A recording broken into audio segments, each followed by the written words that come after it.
Hi friends! Thanks for tuning in.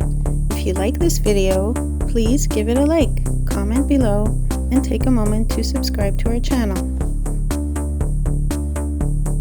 Welcome to Kaleden, British Columbia. This small community is located in the South Okanagan region, just south of Penticton and along the western shore of Skaha Lake.